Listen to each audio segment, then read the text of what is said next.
జై శ్రీరామ్. నేను ఎండావకాయకి పచ్చావకాయకి కూడా ఆవాలు ఉప్పు ఎండబెట్టుకున్నానండి. సన్నావాలు తెప్పించి గాలించి ఎండలో పోసుకున్నాను. ఇలా నేను ఎండలో పోసుకున్నవి గ్రైండ్ చేసుకుంటా మిక్సీ చేయిస్తానండి. ఇప్పుడు కాయ రేపైతే తీసుకొస్తాను. ఇప్పుడైతే నేను అన్నీ మిక్సీ చేసిన వెంటనే ఆవకుండా చేదెక్కిపోతుంది కాబట్టి ఉప్పు కారం కలిపేసి వదిలేస్తానండి. అవి మీకు ఎలా కలుపుతున్నాను లెక్కలు చెప్తాను. నేను కొలతకి ఈ గిన్నె తీసుకున్నాను. ఈ గిన్నె నిండా ఆవగుండ అయ్యిందండి. గిన్నెడు ఆవగుండ వేశాను. ఇప్పుడు దీనికి కొలత నేను మీకు చూపిస్తాను. ఇవి పచ్చావకాయ కొలతలండి. అంటే పరమటావకాయ అంటారు, పచ్చావకాయ అంటారు. ఇది నేను 3 మ్యాంగో కారం తీసుకున్నానండి. దీన్ని నిండుగా ఆవకుండా తీసుకున్నాం కదండి. తలగేసికి ఇంకా కొంచెం వెల్తిగా నేను కారపకుండా వేస్తున్నాను. ఇప్పుడు ఉప్పు వేస్తాను. ఉప్పు అయితే కళ్ళులుప్పు నేను దంచి పెట్టుకున్నాను కదండి. దీంట్లో ఉప్పు శాతం ఎక్కువ ఉంటుంది. అందుకని అరగిన్నె మాత్రమే వేసుకోవాలండి. చూస్తున్నారా, నేను అరగిన్నె మాత్రమే వేస్తున్నాను. అరగిన్నె వేసుకుంటే సరిపోతుంది. అంతకన్నా వేస్తే ఎక్కువైపోతుందండి. ఇప్పుడు దీంట్లో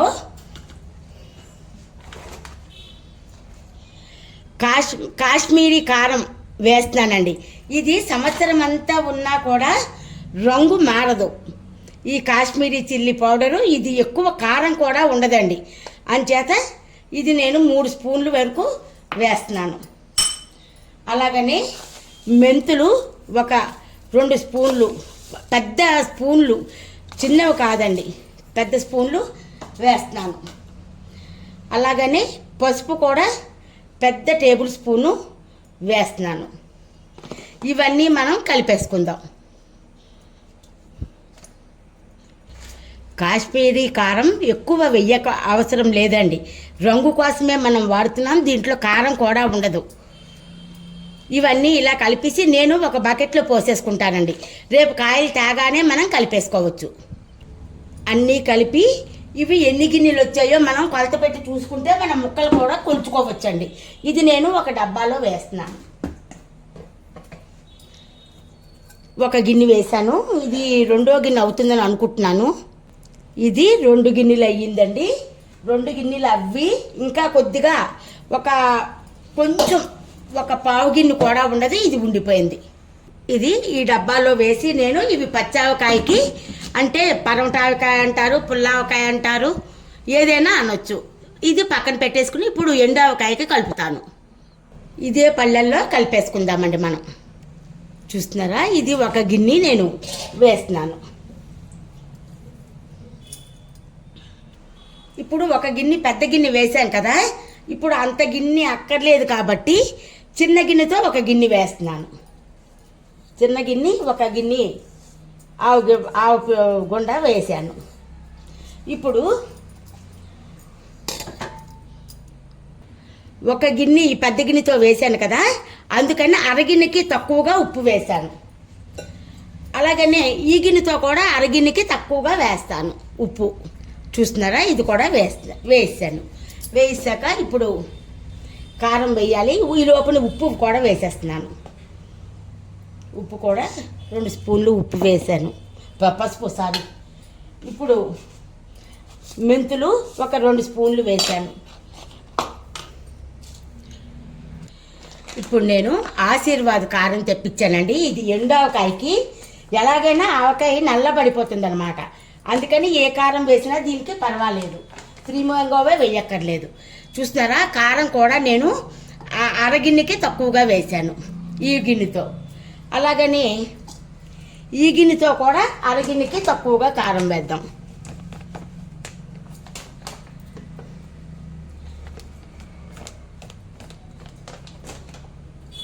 ఇగోటండి. ఇప్పుడు దీన్ని కలిపేసుకుందాం. ఇది కూడా పెద్ద గిన్నెతో 2 గిన్నెలు వచ్చిందండి. ఇది ఎండావకాయకి. దీంట్లో మనం ఆవగుండ ఎంత వేసామో అంత బెల్లం వేసుకోవాలి. అంటే 1.5 గిన్నె ఆవగుండ వేసాం కాబట్టి 1.5 గిన్నె బెల్లం వేసుకోవాలన్నమాట. ఇది బెల్లం ఎండు ఆవకాయ అండి. ఇది ఉత్తరాంధ్ర స్పెషల్ అన్నమాట. ఈ బెల్లం ఆవకాయ ఇది సంవత్సరం అంతా నిల్వ ఉంటుంది. 2వ సంవత్సరం కూడా ఉంటుందండి. గొప్ప టేస్ట్గా ఉంటుంది కూడా. అయితే ఇంకా కాయ తెచ్చినప్పుడు మీకు ఎలా చేశాను అనేది మీకు చూపిస్తాను. నేను ఇవి కలెక్టర్ కాయలు తెప్పించామండి, 40 కాయలు. ఇవి బెల్లం ఆవకాయ పెడతామన్నమాట, మేము ఎండు ఆవకాయ అంటాం, మేము ఉత్తరాంధ్ర స్పెషల్ అన్నమాట ఇది. అందుకని చెప్పేసి అందుకని ఒక 40 కాయ తెప్పించాము. అలాగా కడిగేసి తుడిచేస్తారనమాట. ఇలాగా కాయలన్నీ కూడా ముందుగా మనం తుడిచేసి పక్కన పెట్టుకోవాలండి. అలా అన్ని కాయలు తుడిచేసి పక్కన పెట్టుకుని తర్వాత నేను అమెజాన్ నుంచి కట్టర్ తెప్పించానమాట. ఆ కట్టర్ తోటి ఇప్పుడు మేము కాయలు కొడతాము, అవి కూడా మీకు చూపిస్తాను. ఇలా వీటిలో పురుగులు ఎక్కువ ఉంటాయండి, పురుగులు ఉంటాయి. చాలా జాగ్రత్తగా ఈ ముక్కల్ని చూసుకోవాలన్నమాట. ఆవకాయ ఎంత టేస్ట్గా ఉంటుందో వీటిలో జంతుజాలం కూడా ఉంటుందండి. అందుకని చూస్తున్నారా, ఇది ఎండావకాయకి ఇలాగ 4 ముక్కలే మనం చెయ్యాలండి. చూడండి, ఇది నేను ఇక్కడి నుంచి తెప్పించానండి, మీషోలో కొన్నాము. ఇది రేటు కూడా తక్కువే కానీ చాలా బాగుందండి. కాకపోతే ఒక 4-5 కాయలు కొట్టి వరకు ఒక ఐడియా రాదు కదా, అందుకోసమని మనం 4-5 కాయలు కొట్టాక మనం కరెక్ట్గా వస్తుందన్నమాట. ఒకళ్ళిద్దరిని చంపితే కానీ వైద్యుడు డాక్టర్ అవడని అలాగనమాట. ఇలాగే అన్ని కాయలు కూడా మనం కొట్టేసుకోవాలి. చూడండి, కాయి తిన్నగా పెడితే ఈ కత్తిపీడతో రావట్లేదండి, అంటే సైడ్కి వచ్చేస్తుంది అనమాట. అందుకని ఇలా అడ్డుగా కొట్టి 4 ముక్కలు చేస్తున్నాము. చూడండి, అలా అయితే ఈజీగా పచ్చావకాయకి అయితే తెగుతుంది కానండి, ఎండావకాయకి ఊడ్చి ఆవకాయకి అయితే తెగదనమాట. ఓకేనా? మీకు ఎండావకాయ బెల్లం వేసి ఎలా పెడుతున్నాను అన్నది నేను మీకు చూపిస్తానండి. చాలా బాగుంటుంది, ఉత్తరాంధ్ర స్పెషల్ అనమాట. పచ్చావకాయ కాకుండా ఎండుది పెట్టుకుంటే 2 ఏళ్ళైనా పాడవకుండా ఉంటుందన్నమాట. దీనికి అసలు ముక్కలు మేము ఇలా చూడండి, ఇందులో వేస్తున్నాను నేను ఈ ముక్కలు. అసలు మేము ఇలా తిన్నగా తరుగుతామండి. ఒక ముక్కలు అసలు ఒక కాయ 4 ముక్కల కింద చేస్తామన్నమాట. ఈసారి ఇలా తరగవలసి వచ్చింది. ఇలాగా అసలు మేము ఒక కాయని 4 ముక్కలుగా చేస్తామన్నమాట. ఇప్పుడు కొత్తగా అమెజాన్లో కట్టర్ కొన్నాం కదా, దాన్ని అడ్డుగా కట్ చేస్తే కానీ రావట్లేదు, అందుకని ఇలా కట్ చేస్తామన్నమాట. వీటన్నిటిని ఇవి 40 కాయలండి. ఈ 40 కాయలకి ఇప్పుడు మనం ఇందులోని ఆయిల్ ముందు ముక్కలన్నిటికీ పట్టిలాగా ఆయిల్ వేసేసుకుందాం. అది కూడా నేను చూసారా, ఏఎస్ఎన్ బ్రాండ్ ఆయిలే వాడుతున్నాను. ఇదేం ప్రమోషన్ వీడియో కాదు, మామూలుగా మీకు తెలియాలని చెప్తున్నాను. ఎప్పుడైనా పప్పు నూనె వేసుకోవాలన్నమాట. ఈ ముక్క మెత్తబడుతుందండి.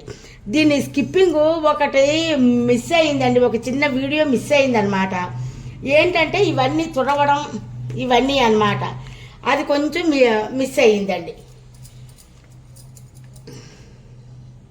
ఇలాగా నూనె మొత్తం ఒక 1/2 కిలో నూనె వేసానండి. ఇందులోనే ఇంగు కూడా వేసేస్తున్నాను. మొన్న మీకు చూపించాను కదా, ఆవాలు ఉప్పు నేను గ్రైండ్ చేసుకున్నాను. అదే గుండలు కూడా కలిపి మీకు చూపించాను. ఈ గుండలు కూడా ఇవి ఎండావకాయకి కలిపిన ఇవి కూడా చూపించాను. ఇవి 40 కాయకి మనము ఇవి 1 కేజీ గిన్నె వేసుకుంటే ఒక గిన్నె చాలండి, కేజీ.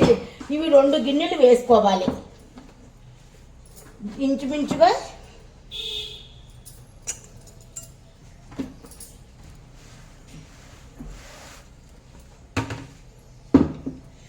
ఇవి 2 గిన్నెలు దీనికి. ఇప్పుడు ముక్కకి పట్టేటట్టుగా మనము కలుపుకోవాలండి. ఇవన్నీ వేసి కలిపేసిన గుండ అన్నమాట ఇది.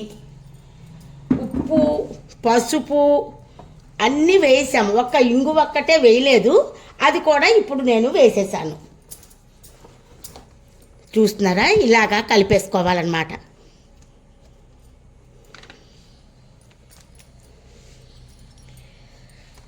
ఇప్పుడు ఇందులో బెల్లం ఆవకాయ కదా అండి, బెల్లము ఒక 2 కేజీల బెల్లం అండి ఇది. ఈ బెల్లాన్ని కూడా, ఇది బొబ్బిలి బెల్లం అండి మాది, చాలా టేస్టీగా ఉంటుంది. సూపర్ టేస్ట్ అనమాట. ఈ బెల్లంతో కనుక ఇది ఉండలు చేసుకున్నా ఏవైనా సూపర్గా ఉంటాయండి. ఇది కూడా ఇలాగా మనం వేసి ఉప్పు కారం ముందు దీనికి అంటేటట్టుగా కలుపుకోవాలి. ఈ ఎండావకాయ పెట్టడం చాలా కష్టం అండి. ఎందుకంటే ఇదంతా కలపడం ఒక ఎత్తు, ఇవి ఊడ్చడం అంటారు. ముక్క ఊడ్చుకుని వీటిని ఎండబెట్టి మళ్ళీ వీటిని ముక్కలు కోసి ఇది ఒక పెద్ద ప్రాసెస్ అన్నమాట. కానీ అంతే టేస్ట్గా ఉంటుందన్నమాట. ఇది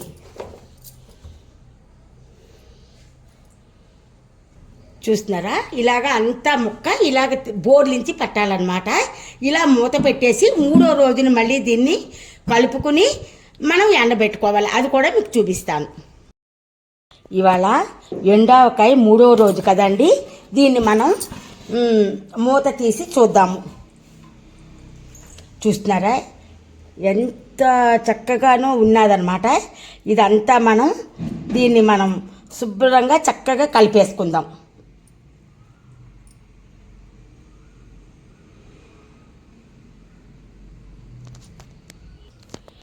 దీన్ని ఇలాగ మనం కింద మీద చక్కగా ఇలా కలిపేసుకోవాలండి. అంతా కలిసిపోతుంది. నాకు ఇంకొకరు వీడియో తీసి వాళ్ళు లేక నేనే చూపిస్తున్నాను. కొంచెం వీడియో కదులుతోంది, ఏమనుకోకండి. ఉండండి, అంతా కలిపాక చూపిస్తా మీకు. చూడండి ఊట ఎలా ఊరిందో మీకు చూపిస్తున్నాను. ఇలాగ అంతా కూడా కలిపేసుకున్నామండి. అంతే. ఇలాగా 7 రోజులు మనం ఊరబెట్టుకోవాలి. 7వ రోజుని మనం దీన్ని ఊడ్చి ఎండబెట్టాలి. అది కూడా మీకు చూపిస్తానండి నేను. ఓకేనా? గొప్ప టేస్ట్గా ఉంటుందండి. చాలా బాగుంటుందన్నమాట ఇది. బెల్లం దీంతోనే ఎందుకు వేస్తామంటే అసలు విషయం చెప్పడం మర్చిపోయాను. బెల్లం వేయటం వల్ల ఏంటవుతుందంటే ఇది కూడా ఎండతో ఎండి బెల్లం పాకం వచ్చేస్తుంది. మనం స్పెషల్గా పాకం పట్టి వేయక్కర్లేదన్నమాట. ఈ పాకం వచ్చేసి మంచి టేస్ట్గా ఉంటుంది. ముక్క కూడా దాంట్లో ఊరి విపరీతమైన టేస్ట్గా ఉంటుందండి. ఉల్లిపాయలు ఇవి ఎండావకాయలో వేయడానికని ఒలిచానండి.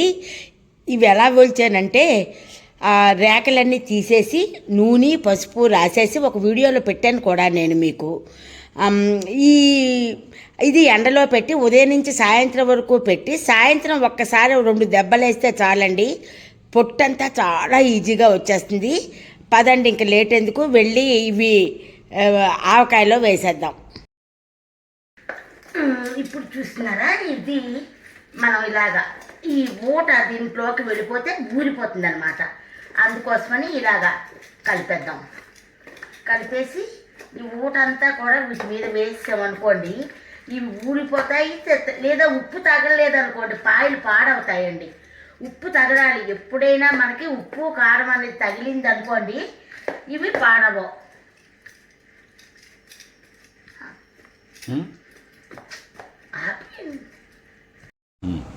చూస్తున్నారా, ఆవకాయ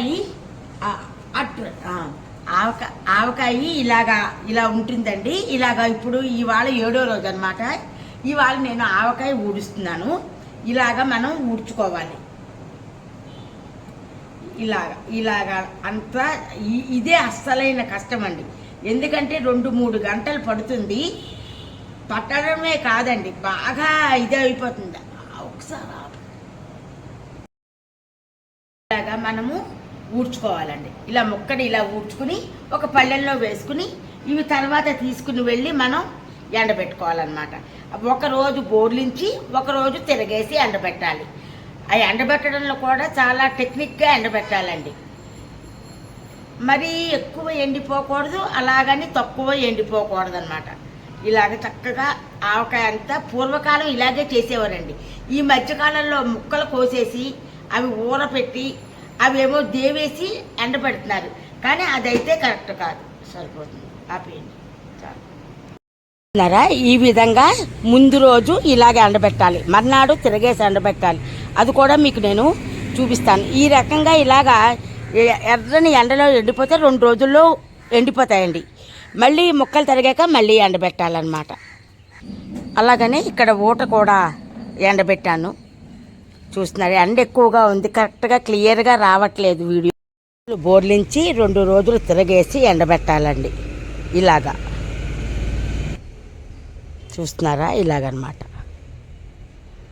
రోజులు బోర్లించి 2 రోజులు తిరగేసి ఎండబెట్టాలి. ఎండిపోయిన ముక్కలన్నిటినీ కూడా మనం ఏవైనా రేసులు అవి ఉంటే లేకుండా చూసుకుని ఇలా కోసుకోవాలండి.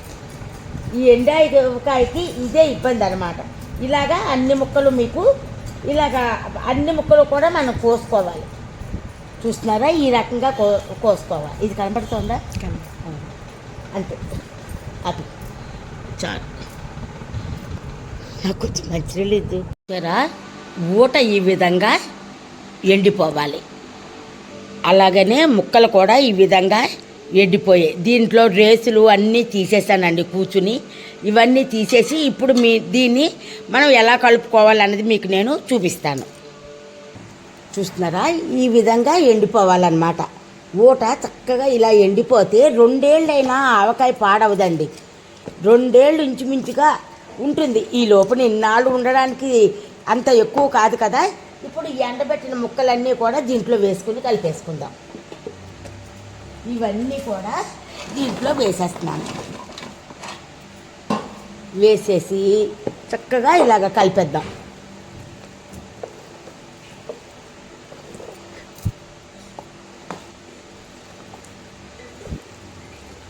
ఇలాగా కలిపేసుకోవాలి. దీనికి ముక్క ఎక్కువ ఉండాలండి, ఊట తక్కువ ఉండాలి.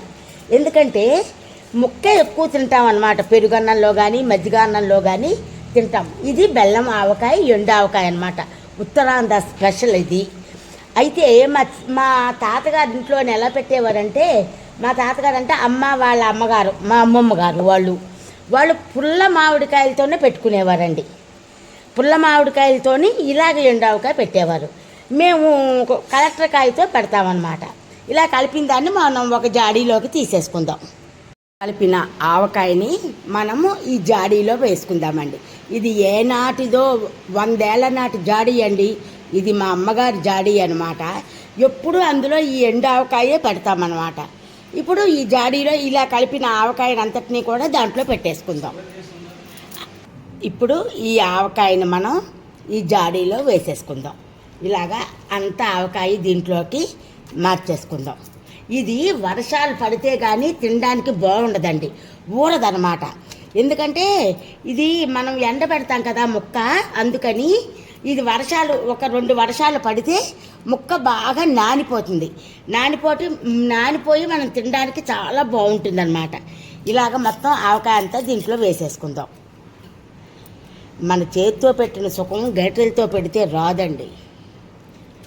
ఇలాగా ఆవకాయ అంతా దీంట్లో వేసేసుకుందాం.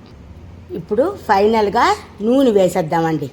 అంతే, ఈ నూనె చక్కగా ఇందులో వేసేసి మనం మూత పెట్టేసుకుని మళ్ళీ 4 వర్షాలు పడే వరకు మనం దీని పక్క చూడకూడదు. అప్పుడు ముక్క మెత్తపడి జ్యూసీగా సూపర్గా ఉంటుందన్నమాట. ఈ వీడియో కనుక మీకు నచ్చినట్టయితే లైక్ చేయండి, షేర్ చేయండి, బెల్ ఐకాన్ క్లిక్ చేయండి. మా కొత్త నోటిఫికేషన్స్ మీకు వస్తాయి.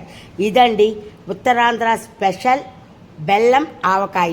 ఎలా చేశాను, మీకు చేసిన తీరు నచ్చిందా మీరు కామెంట్ సెక్షన్లో చెప్పండి. సర్వే జనో సుఖనో భవంతు. అందరూ బాగుండాలి, అందులో మనం ఉండాలన్నదే మన కాన్సెప్ట్ కదండి. ఉంటాను, మీ మీనాక్షి రాజశేఖర్.